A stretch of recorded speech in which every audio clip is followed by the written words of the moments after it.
Graça e paz. Oi. Eu acho que aqui vai ficar mais fácil. Boa noite a todos. Vamos orar mais uma vez. Obrigado, Senhor, por ser o nosso sustento. Obrigado por ser aquele que nos provê todo dia, o dia todo, aquilo que a gente precisa para continuar vivendo. Tão bom poder render culto ao Senhor. Que privilégio estar nesse lugar. Grandes coisas o Senhor já tem falado aos nossos corações e cremos absolutamente que o Senhor continuará falando. Continue com a gente, haja poderosamente em nossas mentes, nossos corações, para a glória do Teu nome.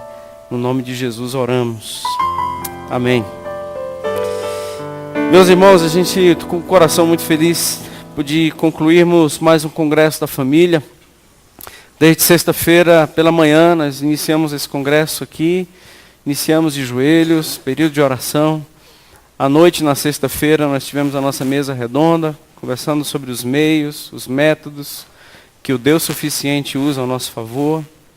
Ontem pela manhã nós tivemos o momento de vida e saúde, que é onde a comunidade é atendida, assistida. Quando, acho que o SESC e outras instituições souberam que a gente ia fazer, marcaram também no mesmo dia. Então a gente teve menos pessoas, né, ontem. E ontem à noite nós tivemos um momento de instrução para todas as faixas etárias. Aqui os pais, líderes. Nós tivemos uma palavra sobre quebra de maldições, o que nós precisamos para não adoecer nossos filhos. A mesa redonda, e ontem à noite nós temos, salvo engano, em áudio e vídeo. A gente gravou, nos colocamos aí à disposição, deve estar em breve no YouTube. Os irmãos que não vieram, queiram acompanhar. Hoje de manhã nós tivemos a nossa celebração da ceia. Deus é suficiente para a nossa casa, para a nossa família. E hoje, dando continuidade à série de mensagens que estamos no Pai Nosso, eu já convido você a abrir sua Bíblia em Mateus capítulo 6. Estamos refletindo na oração do Pai Nosso, em busca de uma identidade, uma identificação desta identidade, a formação de uma identidade nesta oração do Pai Nosso. Porque nós entendemos que a oração do Pai Nosso nos obriga a sermos alguém que ora dessa forma. Longe de ser alguma coisa decorada, repetitiva, longe de ser uma proposta de reza, a oração do Pai Nosso é uma plataforma onde nela o cristão tem os seus conteúdos, as suas direções na sua vida e até mesmo nas suas orações. E estamos nessa busca da oração do Pai Nosso. O exemplo, eu só posso chamá-lo de Pai se eu sou filho. Eu só posso dizer, venha o teu reino, se eu tiver realmente interesse.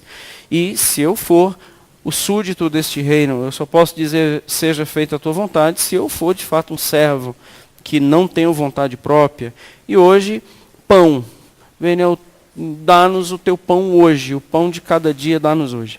Vamos ler a oração do Pai Nosso, interessante nós voltarmos os olhos para ela totalmente. Mateus 6, verso 9. Portanto, vós orareis assim: Pai nosso que estás nos céus, santificado seja o teu nome.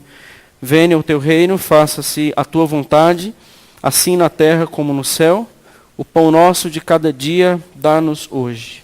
E perdoa-nos as nossas dívidas, assim como nós perdoamos aos nossos devedores, ou como nós temos perdoado aos nossos devedores. E não nos deixe cair em tentação, mas livra-nos do mal, pois teu é o reino, o poder, a glória para sempre.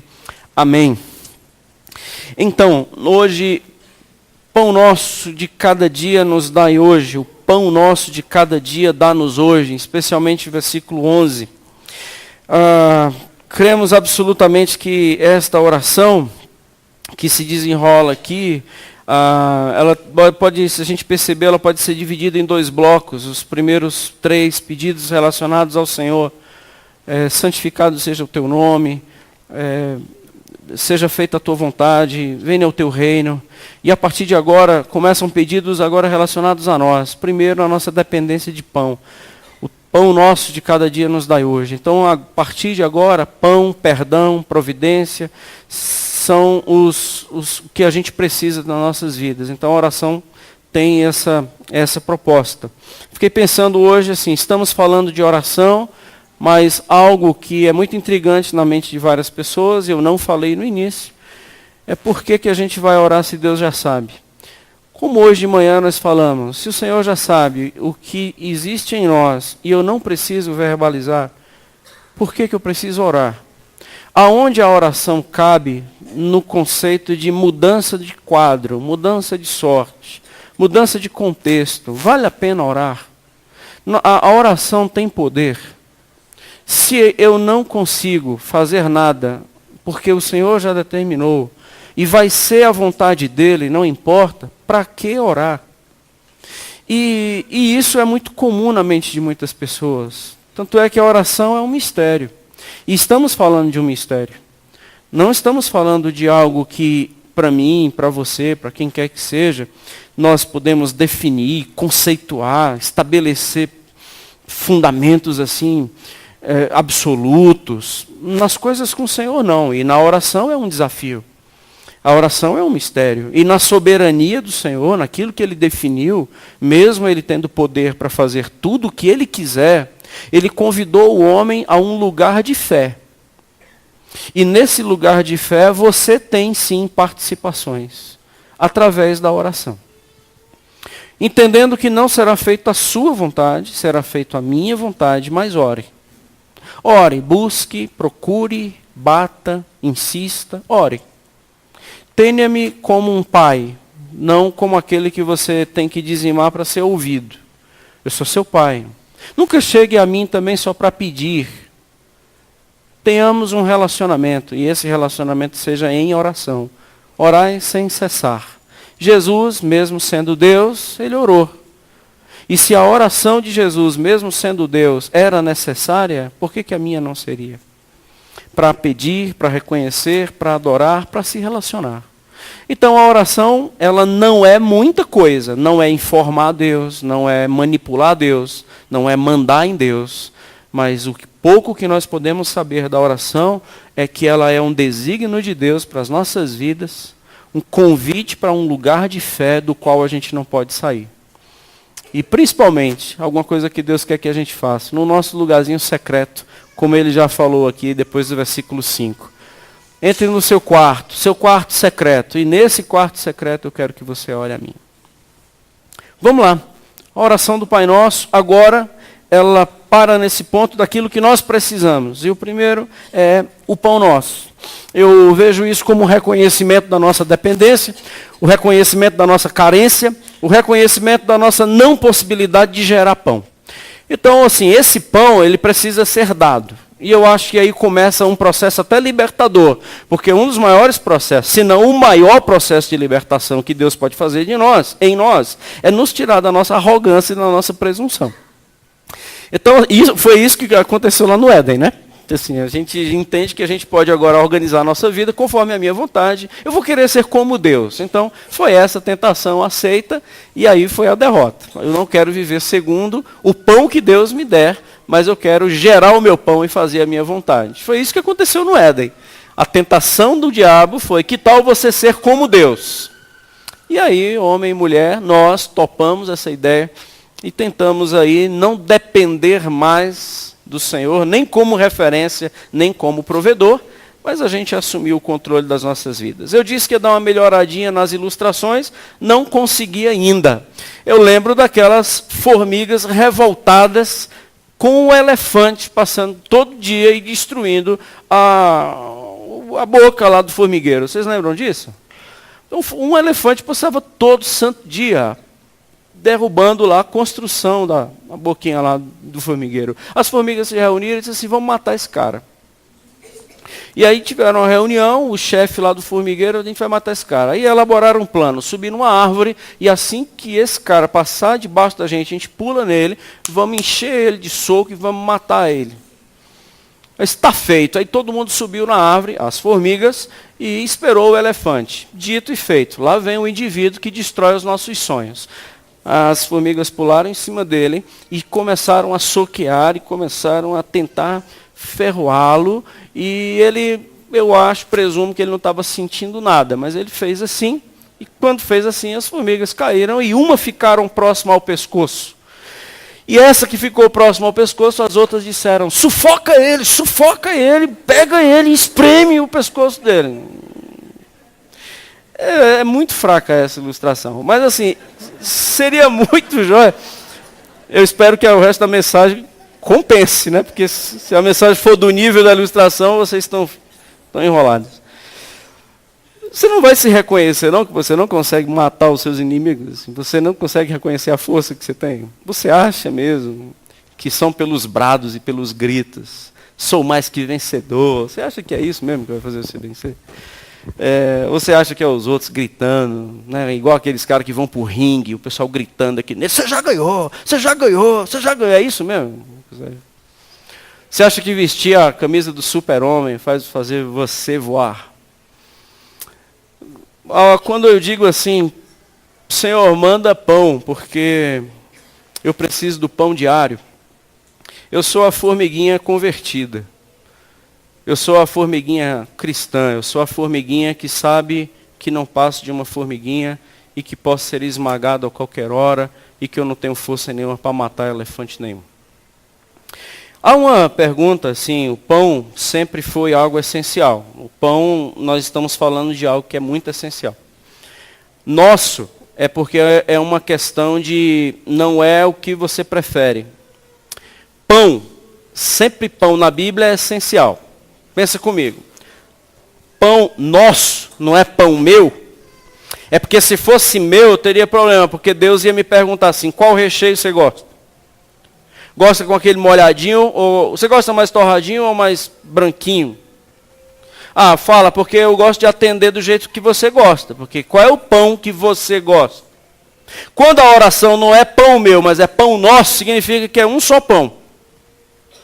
E é igual para todos. Porque senão seria pão meu. O meu pão dá-me hoje. Aí o Senhor, automaticamente, ele iria dizer qual é o pão que meu filho gosta. Mas o pão é nosso. É o pão repartido e o pão igual. Se não tem recheio, ninguém vai ter recheio. Se tem recheio, todos vão aprender a gostar do recheio. É o maná, filho. Assim, cai o maná. É um igual. Não tem o mais torrado, menos torrado. Não tem o maior ou o menor. Igual. É o mesmo alimento para todos. Porque o pão é nosso. E é interessante essa comunhão nesse pedido. O pão nosso. Dá é porque eu preciso. Hoje é porque hoje é o único dia que eu posso viver. Eu não estou vivendo amanhã. Quem vive amanhã é ansioso. O que é ansiedade? É o amanhã trazido para hoje. Então eu quero o pão de hoje. O pão nosso de cada dia dá-nos hoje. Porque amanhã eu não sei a menor ideia do que vai acontecer amanhã. Então, a única coisa que eu tenho não é nem o hoje, é o agora. Porque quando eu viver o amanhã, não é amanhã, é hoje. É bem simples. E o hoje ele se tornou ontem. Mas já era. O que fez, fez. O que não fez, não dá mais para fazer. E muitos de nós temos mais ontem do que amanhã. A gente tem mais passado do que futuro. Não eu, mas vários de vocês aqui. A maioria de nós aqui já estamos não muito preocupados com o amanhã. A gente está se preocupando com aquilo que a gente deixou de fazer e das bobagens que nós fizemos, que comprometeu o nosso hoje. Então, o que a gente está precisando de fato é alguma coisa para hoje. E que esse hoje altere os meus percursos amanhã. Então, o pão que eu preciso para me manter vivo é hoje. Porque ele não vai servir para amanhã, porque a minha fome é atual. E que esta fome atual, hoje, ela seja satisfeita em nome de Jesus nas nossas vidas. Que pão é esse? Que pão é esse? Essa é a pergunta. Então, que pão é esse que o Senhor está se referindo? Convido você a abrir sua Bíblia nesse texto. Estamos em Mateus 6. Eu quero ler Mateus 4 e depois Mateus 6. Então, 2 páginas para trás, em primeiro lugar, na tentação de Jesus. Mateus capítulo 4. Jesus está sendo tentado pelo diabo no deserto. Eu leio a partir do versículo 1. A seguir, foi Jesus levado pelo Espírito ao deserto para ser tentado pelo diabo. E depois de jejuar 40 dias e 40 noites, teve fome. Então, o tentador, aproximando-se, lhe disse: se és filho de Deus, manda que estas pedras se transformem em pães. Jesus não fez a oração do Pai Nosso. O que ele respondeu? Não só de pão viverá o homem, mas de toda palavra que procede da boca de Deus. A questão pão, ela não é uma questão vital. Então, nós já temos aqui alguma coisa para considerarmos. Passando por Mateus capítulo 6, na oração do Pai Nosso, vamos lá para o versículo 25. Por isso vos digo, não andeis ansiosos pela vossa vida, quanto ao que haveis de comer ou beber, nem pelo vosso corpo, quanto ao que haveis de vestir. Não é a vida mais que o alimento, e o corpo mais que as vestes? Verso 31. Portanto, não vos inquieteis dizendo que comeremos, que beberemos, ou com que nos vestiremos.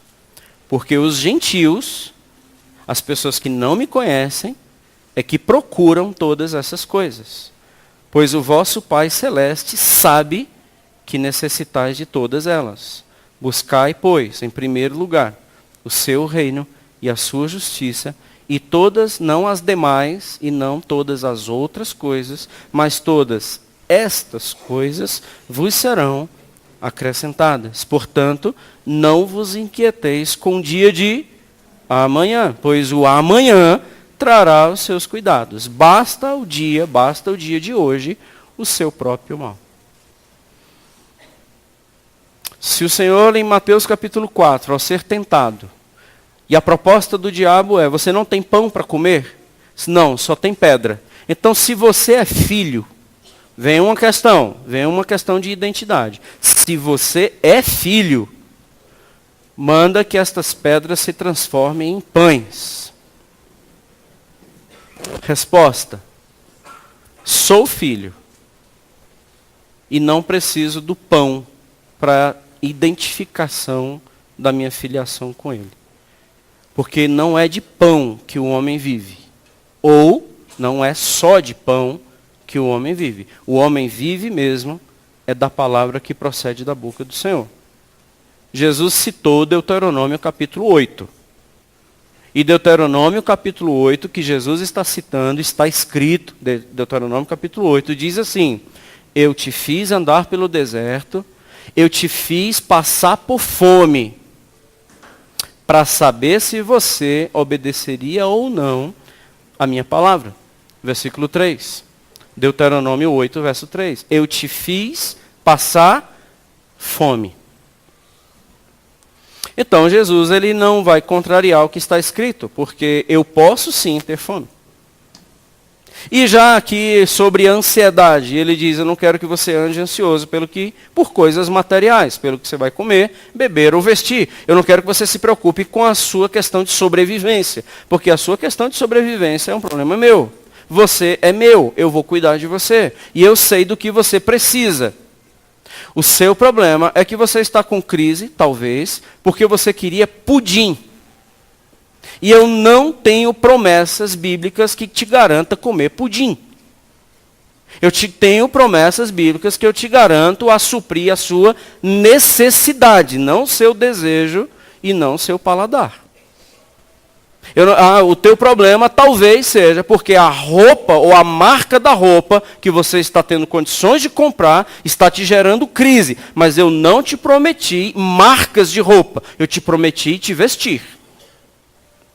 Não, eu não te prometi casa própria, eu te prometi cuidado, abrigo, e o abrigo são as minhas mãos. Talvez o seu problema comigo seja que eu ainda não te dei a casa própria. Mas eu nunca te prometi casa própria. Ah, já sei, você andou ouvindo os testemunhos lá, né? Ah, é por isso. Aí você está pensando que eu estou falhando com você. Então recorremos à palavra do Senhor para que isso fique muito claro. Eu não te disse que se você buscar em primeiro lugar o meu reino e a minha justiça, tudo aquilo que você quisesse ia ser acrescentado. Porque isso não seria filiação pai e filho, seria negócio. E eu não negocio com homem. Você busca em primeiro lugar o meu reino e a minha justiça, porque isso passa a ser prioridade para você, mesmo que você morra. E a questão do que você vai precisar, isso é questão minha, e eu vou garantir que você não vai morrer de fome sem eu permitir. Porque você vai morrer. Até lá você vai viver. E vai viver em mim. Mas o dia que eu vou te chamar, não importa muito o método, ou o meio, ou como você vai. Só sabe que você vai. Entendeu? Foi assim Tiago, foi assim Estevão. Um foi decapitado, o outro foi apedrejado. Você vai querer partir como? De alguma forma você vai partir. Mas até lá você vai viver em mim. E quando você partir, você não vai partir, você vai vir para mim. Aí você vai viver eternamente, por causa do pão que eu te dei para você viver aqui. Tranquilo, gente? Quando nós vamos para outro texto, e o outro texto ele passa a ser muito mais significativo para responder a nossa pergunta, que pão é esse? Eu convido você a João. João capítulo 6, não sei quantos de vocês já presumia que eu viria para cá. Até porque não há nada mais nas Escrituras que nos forneça a resposta para essa pergunta. Que pão é esse? Que pão é esse que o Senhor está se referindo? João, capítulo 6. Bom, o texto todo é do verso 22 ao verso 59. Eu não lerei todo, mas eu peço a sua atenção para acompanhar comigo aqui os versículos que eu quero destacar. E eu vejo como extremamente necessário destacar. No dia seguinte, a multidão que ficava do outro lado do mar notou que ali não havia senão um pequeno barco e que Jesus não embarcara nele com seus discípulos, tendo este partido a sós. Verso 24. Quando, pois, viu a multidão que Jesus não estava ali, nem os seus discípulos, tomaram barcos e partiram para Cafarnaum. Estavam todo mundo querendo encontrar Jesus. E tendo-o encontrado no outro lado do mar, lhe perguntaram, mestre, quando chegou aqui? O senhor está com o celular desligado? 26, respondeu-lhe Jesus, em verdade vos digo, vós me procurais, não porque vistes sinais, mas porque comeste dos pães e vos fartardes, e vocês estão interessados no pão que eu multipliquei, se você olhar no começo, no início de João capítulo 6. Então o Senhor faz a multiplicação de pães, a turma saiu propagando de um homem que multiplicou pão, e aí começou a chamar vizinho, tio, parente, avô, disse, vamos lá, porque agora o negócio ficou bom para o nosso lado, porque tem um homem que está suprindo as nossas necessidades. Primeira palavra de Jesus do verso 27 é, trabalhe, filho. Trabalhar e não pela comida que perece, mas pela que subsiste para a vida eterna. Trabalhe não pelo pão, mas para aquela que vai te garantir vida eterna, a qual o Filho do Homem vos dará. Porque Deus, o Pai, o confirmou com o seu selo. Dirigiram-se, pois, a ele, perguntando, o que faremos então para comer desta comida, desse pão? O que a gente faz para realizar então as obras de Deus? Respondeu-lhe Jesus, a obra de Deus é esta, viva pela fé. Que você creia naquele que por ele foi enviado. Então lhe disseram eles, que sinal fazes para que vejamos e creiamos em ti? Quais são os teus feitos? Olha só a mentalidade humana moderna. Eu preciso ver para crer. Qual é o milagre aí que vai ser feito nessa igreja para que eu creia que o Senhor está aqui? Eles continuam discorrendo. Os nossos pais comeram um maná no deserto, como está escrito, deu-lhes a comer pão do céu. Replicou-lhe Jesus, em verdade vos digo, não foi Moisés quem vos deu o pão do céu. O verdadeiro pão do céu é meu Pai quem vos dá. Porque o pão de Deus é o que desce do céu e dá vida ao mundo. Então lhe disseram, Senhor, gostamos desse pão aí, nós queremos esse pão. Dá-nos sempre desse pão, é a oração do Pai Nosso. Declarou-lhe, pois, Jesus, eu sou o pão da vida. O que vem a mim jamais terá fome, e o que crê em mim jamais terá sede. Porém, eu já tenho dito isso para você, mas você não crê nisso que eu estou te falando. 37, todo aquele que o Pai me dá, esse virá a mim, e o que vem a mim, de modo nenhum o lançarei fora, porque eu desci do céu, não para fazer a minha própria vontade, oração do Pai Nosso, e sim a vontade daquele que me enviou.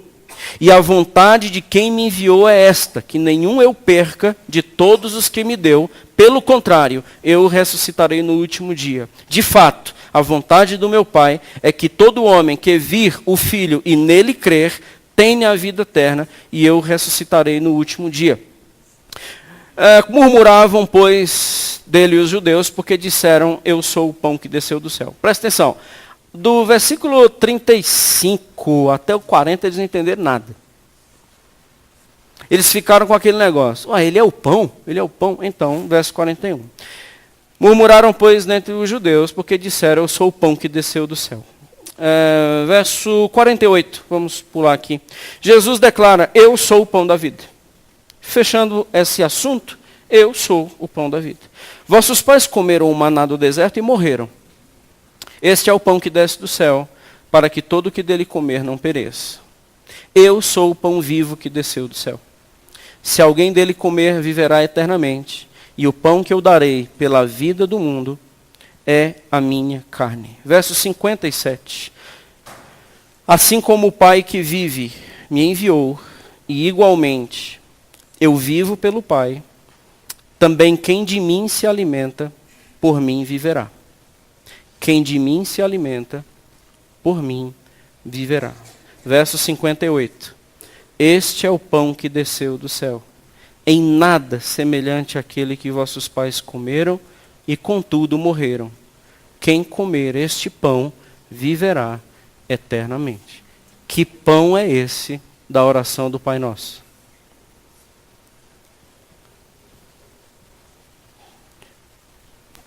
Pão nosso de cada dia, dá-nos hoje. Que pão é esse? Se nós acreditarmos que é o pão da padaria, que é o alimento, que é o sustento, não há nada de errado nisso, em saber e crermos que o Senhor nos sustenta.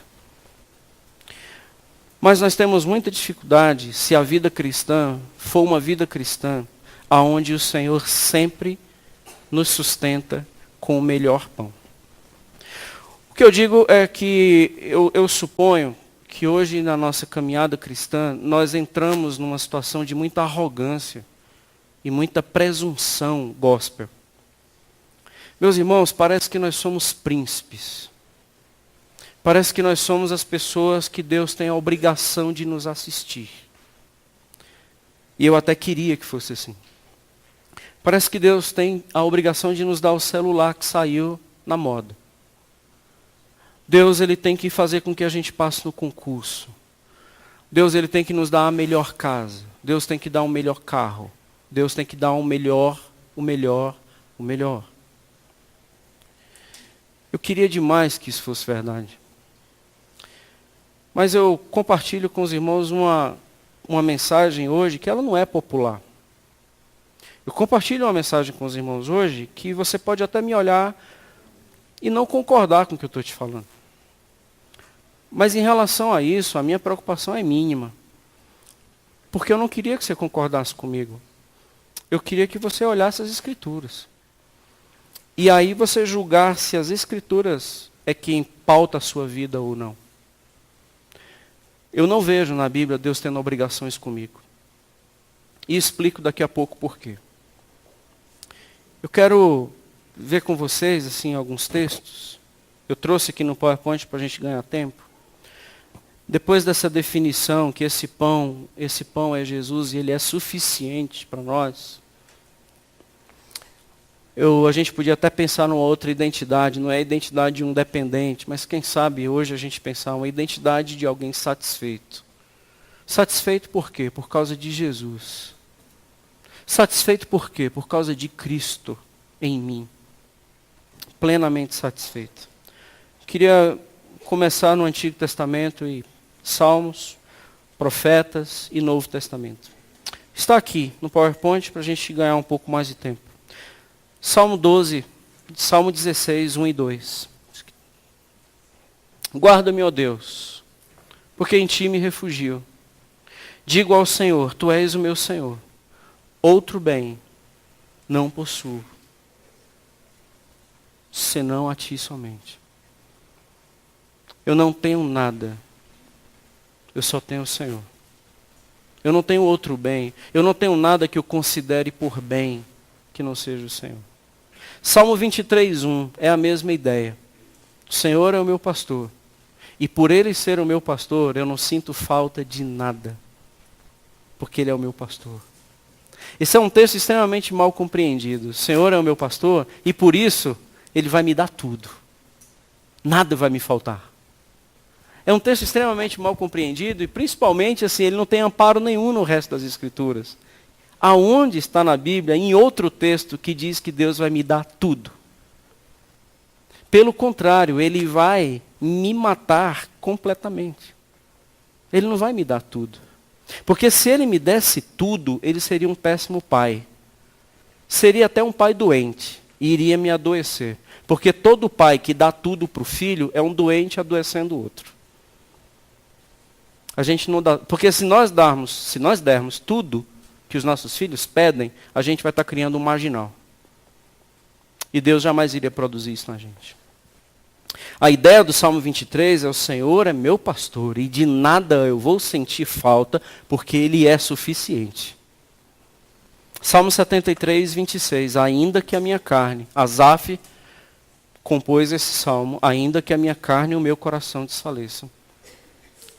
Deus é a fortaleza do meu coração e a minha herança para todo sempre. Em qualquer perda, o Senhor é a minha força e a minha herança. Em qualquer falência, o Senhor é a minha força e a minha herança. Em qualquer perda de causas judiciais, o Senhor é a minha força, o Senhor é a minha herança. Em qualquer passada de perna que você levou dos seus familiares, você tinha direito a mais alguma coisa e as pessoas tiraram isso de você. O Senhor é a tua força e o Senhor é a tua herança. Abacuque 3, 17 e 19, ainda que a figueira não floresça, isso é bem conhecido, ainda que não haja fruto na vide, o produto da oliveira minta, os campos não produzam mantimento, as ovelhas sejam arrebatadas do aprisco e nos currais não haja gado, todavia eu me alegro no Senhor. Você consegue se alegrar no Senhor quando tudo não existe?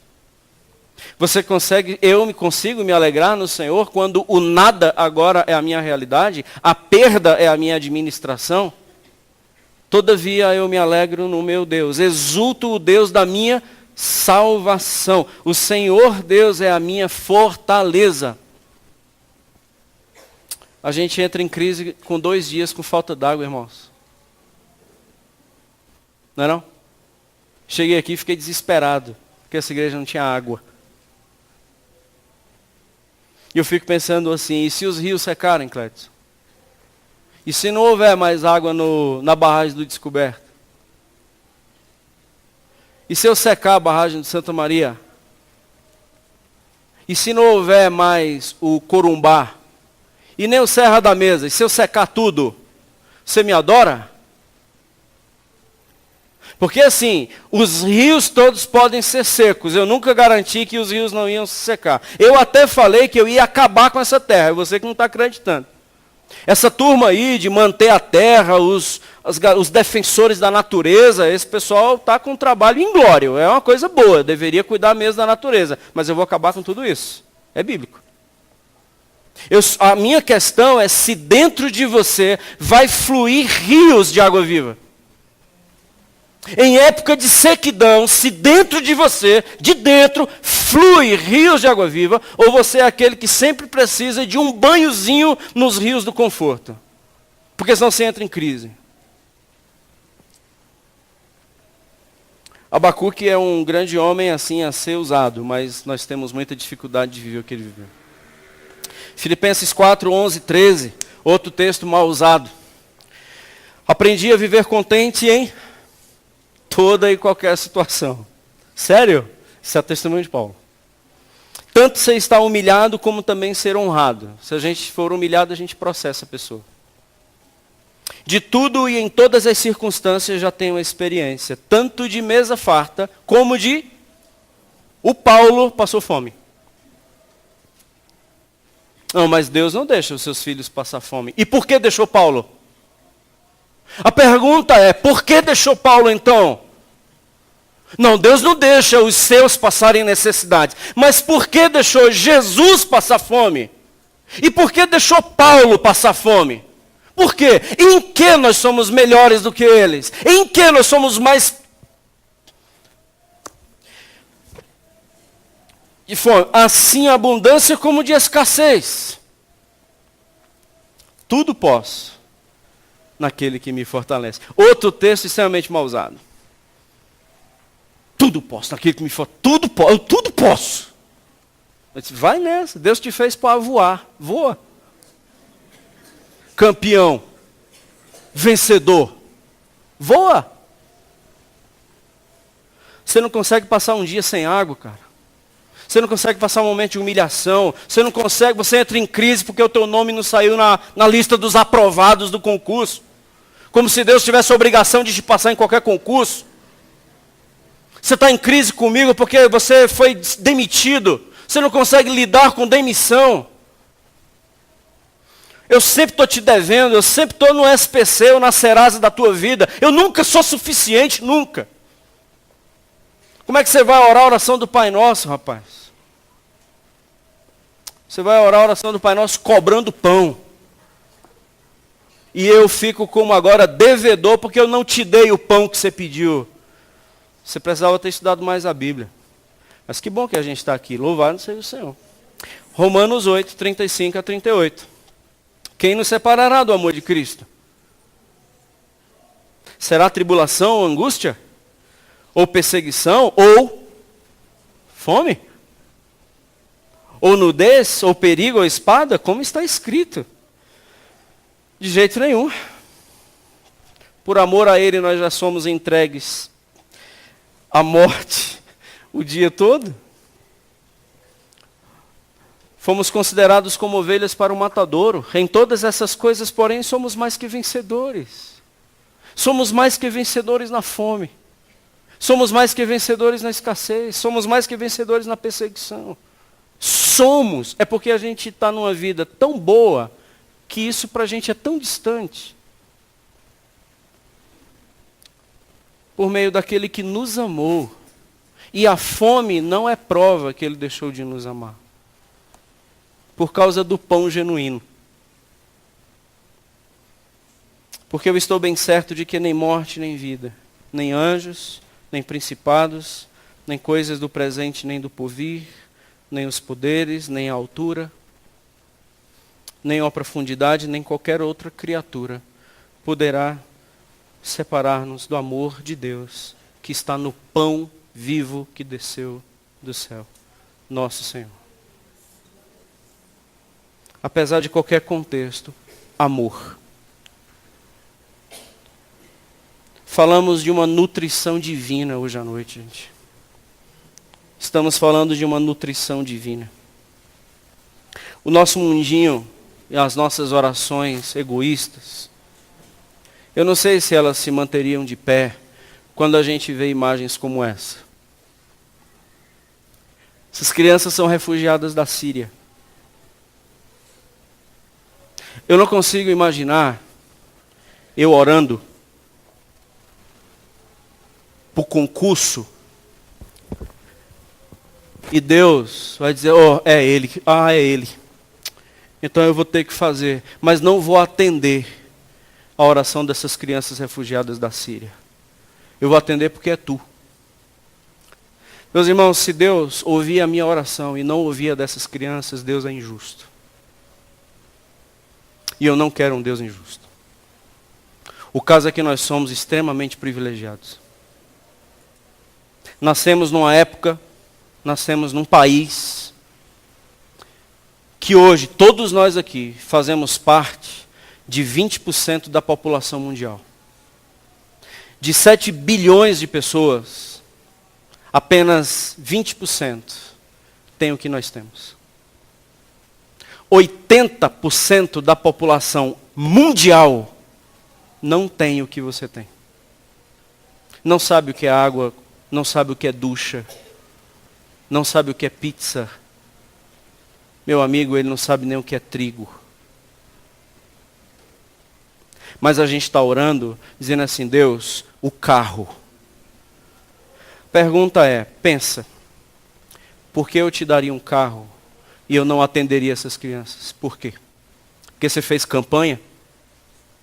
Ah, já sei, você fez campanha de 40 dias. Aí eu vou ter que atender você? Porque você é gostoso? Que eu não consigo te resistir?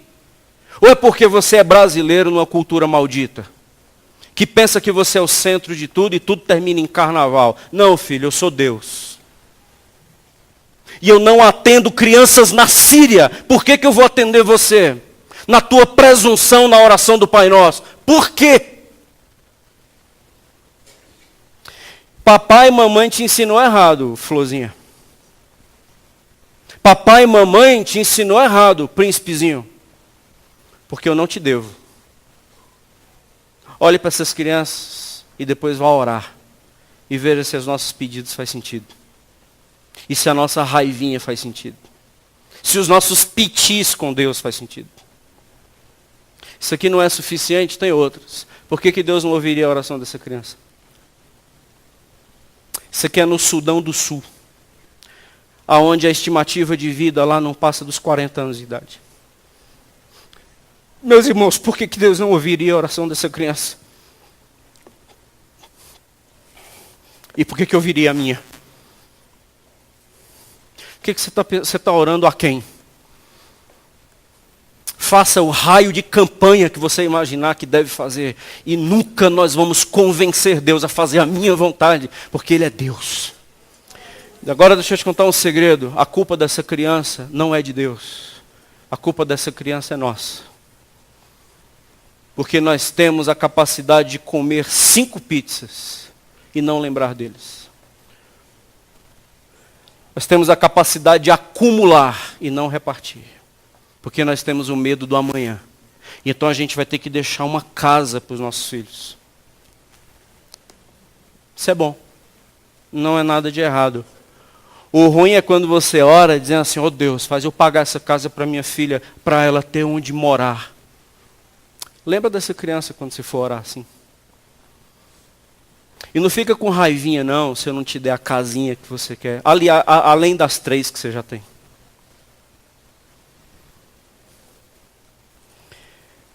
Que Deus é o que a gente está orando? E que cristianismo é esse que a gente vive? Você viu uma outra antes dessa? Ou é a próxima? Só tem essas duas? As 3? Não sei se você percebeu, essa criança não estava orando, talvez ela estava se despedindo da vida com seus gemidinhos sem fôlego para orar. E nem para chorar. Mas as outras estavam com pires vazios. Dá uma olhada no jornal, irmão. Dá uma olhada no jornal e veja as crianças refugiadas da Venezuela que o país não recebe e de lá expulsa. Dá uma olhada no jornal. Dá uma olhada nas crianças que foram vítimas de bombardeio desses idiotas da Rússia e dos Estados Unidos que se acham que são polícias do mundo. Nós somos privilegiados por termos nascido onde nascemos. Dá uma lida no jornal e veja o que é que uma criança que nasce mulher sofre na China ou na Coreia do Norte. Dá uma lida no jornal, deixa de olhar só para o teu mundinho. E quando você orar, você ora com a perspectiva de mundo, não com a perspectiva do teu reino, princesa. Deus, Ele não tem que abrir portas para nós, para realizar os meus desejos. Deus deveria abrir portas para nós, para a gente fazer diferença. Venha o teu reino, Senhor. Seja feita a tua vontade. E me dá o teu pão. O pão que desceu do céu. O pão de hoje, o pão de agora que eu tanto preciso. Porque o da padaria o Senhor não me deve. Da padaria eu vou trabalhar. Se o Senhor me der condições. E se os governantes não me matarem. Se eu não passar por esse tipo de situação. Se os meus filhos não passarem por esse tipo de situação. Eu terei o pão que o Senhor providenciou para mim. Para chegar até a minha mesa. Mas se um dia nós não tivermos o que comer, Deus, Ele continua sendo Deus. e o seu amor continua abundante sobre nossas vidas. Se você não quiser acreditar nisso, escolha em que você vai acreditar. Se você quiser acreditar que na igreja aqui a gente se torna um ambiente onde a gente vai invocar poder de Deus e Deus vai mudar a nossa sorte e você vai receber, eu lhe aconselho assim, aqui não é seu lugar. Você vai ficar muito frustrado aqui. E você vai ficar até com raiva de mim, porque esse pastor não tem poder. Aqui o pessoal não, entendeu? O pessoal não... falta falta. Aqui falta mesmo. Aqui falta demais isso que você está buscando. Esse foguinho que você não tem nem na sua vida, você quer achar aqui. Aqui falta. Não é aqui que você vai achar, é lá no quarto secreto. Vai orar diante do Pai. E quando você for orar diante do Pai, lembra dessa imagem dessa criança. E vê se as suas orações fazem sentido diante do Pai. Seja honesto, vai lá. Porque nem no quarto secreto você vai mais. E quer chegar aqui e sentir foguinho? Uma vergonha na cara, rapaz. Desculpa, isso não pode ser falado no púlpito. E ainda vem criticar a igreja de que aqui não tem isso, não tem aquilo, não tem presença de Deus, não tem... Estou dizendo de você não, gente. Estou dizendo que acontece isso com todos aqueles que pregam o que nós acabamos de ouvir. Acredito nisso não. Acredito que Deus dá o melhor da terra. Verdade, vai dizer isso para essas crianças. Ou então vai mostrar, já que você sabe, qual é a culpa delas. Qual é o pecado delas. Ou então que Deus terrível é esse, que resolveu prestigiar você e eu, e abandonou essa criança lá. Isso para mim não faz sentido. Eu quero continuar orando, dizendo, Deus, o único pão que importa na minha vida é Jesus. Eu não tenho outro bem além de Ti. O que o Senhor quiser levar, leve, porque eu não tenho nada. Eu quero Te amar por quem Tu és, não porque o Senhor faz alguma coisa por mim. Porque o dia que o Senhor parar de fazer alguma coisa por mim, eu continuo Te louvando, eu continuo Te adorando, porque a figueira não precisa florescer para mim não. Pode ser que os rios sequem, os montes fumeguem, pode ser que a terra entre em brasa, mas eu sei que o meu Deus é vivo. E um dia eu vou para casa. Eu acredito que todas essas crianças dessas fotos, se elas ainda estiverem vivas, meus irmãos, os que essas crianças tiveram de recompensa, o que essas crianças ouviram na glória, porque o reino de Deus é delas, o que essas crianças tiveram de compensação, elas estão olhando para a gente e dizendo assim, tadinho de vocês, que só tem o pão da padaria. Tadinho de vocês que pode comer o que quiser qualquer hora do dia. Tadinho de vocês que, mesmo tendo abundância de pão, você é tão faminto. Tadinho de vocês que pode comer o tanto que quiser, mas você tem fome na alma que ninguém aplaca. Tadinho de pão. Tadinho de você. O pão que desce do céu, esse é o pão que a gente precisa. Que resolve as nossas emoções, que resolve as nossas existências, que resolve a nossa vida. De qual pão eu preciso mesmo? Para hoje e para a vida. Vamos orar.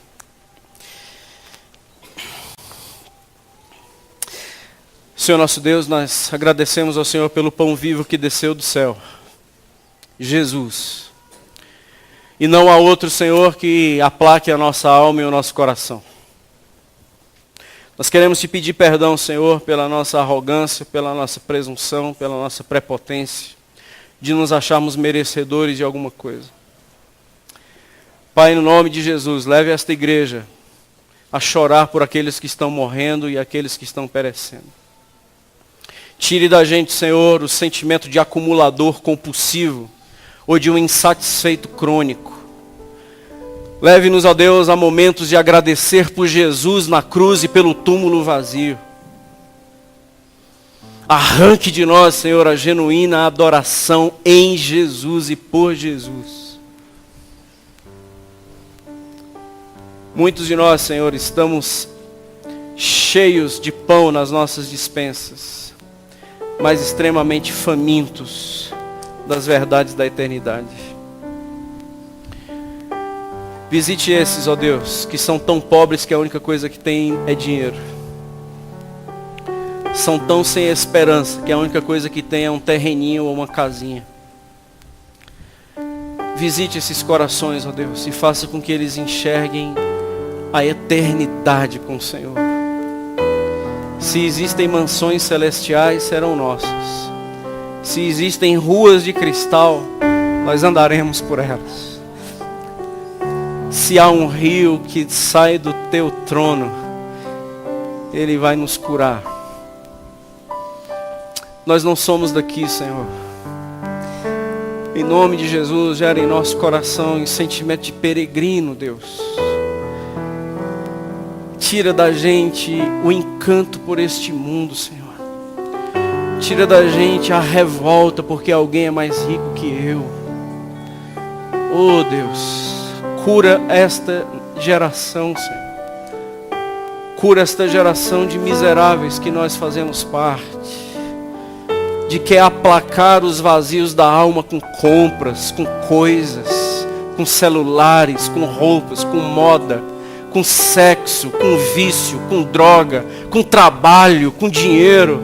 Tira a gente dessa situação de miseráveis, ó Deus. Porque nós sempre seremos pessoas com pires na mão. Porque nunca teremos o suficiente. Nunca vai ser o suficiente. Nunca será o bastante. Porque dentro de nós tem um buraco eterno. E só o pão vivo que desceu do céu pode ser o nosso alimento de hoje. Porque esse mundo não será. Oh Deus, nos leve a lugares de orações de forma mais madura. Gente que sabe orar porque agora consegue entender o mundo. Gente que sabe orar agora porque sabe entender as lutas dos refugiados. Das crianças que estão ficando órfãos aos 5 anos de idade. Gente que sabe orar agora, não preocupado com o seu reinadinho, com o seu mundinho, mas preocupados com a vontade do Senhor em suas vidas. Pai, em nome de Jesus, leve-nos a um lugar mais profundo da adoração e da oração, Senhor. Nos perdoe, Deus, porque a gente está querendo coisa demais. Nos perdoe porque a nossa tristeza não se legitima, Senhor. Nos perdoe, Senhor, porque a nossa depressão, a nossa ansiedade não se pode manter de pé. Porque todas elas se justificam neste mundo, Senhor. Encha este lugar com o vento do Teu Espírito e nos dê a alegria eterna, Pai, nesse lugar. A alegria da esperança pelo pão que nasceu do céu. O pão que nasceu na casa de pão, o pão que nasceu em Belém, é desse pão que a gente precisa. Quebre, Senhor, esta estrutura de pedinte e essa arrogância de que o Senhor nos deve alguma coisa. Se o Senhor fizer, Tu é Deus. Se o Senhor não fizer, Tu também é Deus. A gente vai Te louvar por Jesus.